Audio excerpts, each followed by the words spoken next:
Philippine Army sa iba't ibang pamamaraan habang sinisiguro ang kalupaang teritorial.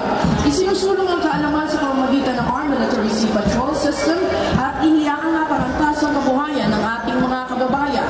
Bitiin itong maging world-class, multi-ready at Gulf-Domain capable sa taong 2014. Narito ang talupad ng mga kawal ng Philippine Navy sa pangunguna ni Commander Jojit Siscar.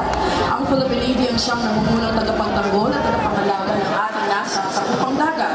Nagsasagwa ng mercy missions, rescue and relief operations sa panahon ng kalamidad at kabilang na rin ang pangangalaga sa yamang dagat at kapaligiran nito. Nasa ating harapan ang tulupad ng mga kawal ng Philippine Air Force na pinangungunahan ni Lieutenant Colonel Leoncio Sirulay III. Sila ang tinaguriang mga agyel na mapaglinga, tagabantay ng ating himpapawid, sumusuporta para sa tactical air support at mobility para sa mga tauhan at kagamitan ng ating sandatahang lakas. Ang pangalawang brigada sa kasuotang battle dress attire ay binubuo ng Special Operations Forces sa pangunguna ni Commodore Dwight Steven Dulnoan.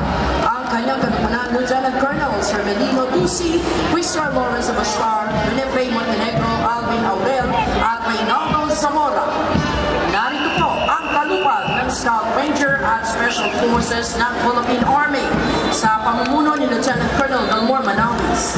Sila po ang mga individual na nakaaangat ang kasanayan at sinusuong ang operasyon tulad ng Small Unit Operations mula reconnaissance, intelligence, demolitions, gayon din ang jungle warfare at conventional warfare at mga operasyong kontra-terorismo.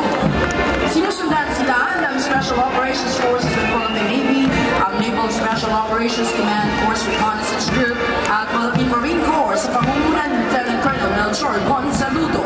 Sinalay ang mga unit na ito sa natatanging operasyon sa psychological at unconventional warfare, mapatubig, lupa at ere. Ang huling batalyon ng Special Operations Force